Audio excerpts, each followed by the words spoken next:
عزیزم ایک مجوسی اس نے دیکھا کہ میرا بیٹا ماہ رمضان المبارک دے مہینے دے اندر سرے عام بازار دے اندر کوئی کھا پی رہا ہے، اس نے ان کٹیا ماریا ڈانٹیا تو اس مجوسی کا انتقال ہو لگا تو رب العالمین کی رحمت جوش میں بلا گئے۔ رب العالمین نے اپنے مبارک نوری فرشتہ کو فرمایا اے میرے مبارک فرشتوں، اس مجوسی نے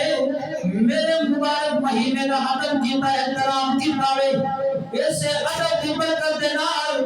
جاؤ انو کلمہ محمدی پڑھا دیو، اسلام دے نال مالا مال کر دیو تاکہ اندے اس ادب کرن دا اجر بھی ضائع نہ جاوے۔ ادھر موت دا فرشتہ آ جاندا وے، ادھر فرشتے کلمہ محمدی پڑھا رہے وے، ادھر زبان حال دے نال کہندا وے تو گھڑی ٹھہر جا نی تکبیر سن لگیاں توڑ نبھانے دے خود جان حوالے کر دے سا اس جان دے مالک نوالے دے۔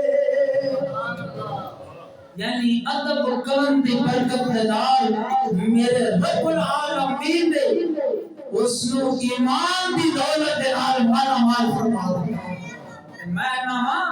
جیڑا ادب پہ کرتا ہوئے مجوسی ہوئے تے انہوں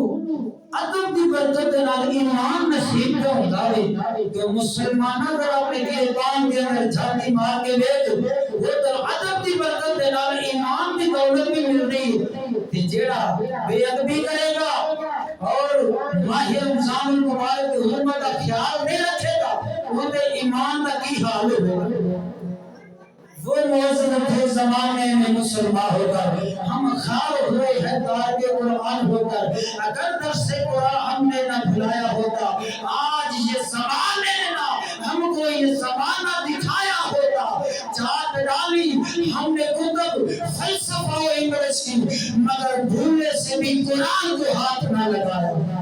دعا ہے اللہ رب العالمین تینوں میں نو حضور علیہ السلام دے اسوہ حسنہ دے عمل کرن دے توفیق عطا فرمائے، ماہ رمضان المبارک دا ادب احترام کرن دے توفیق عطا فرمائے۔ وآخر دعوانا الحمدللہ رب العالمین۔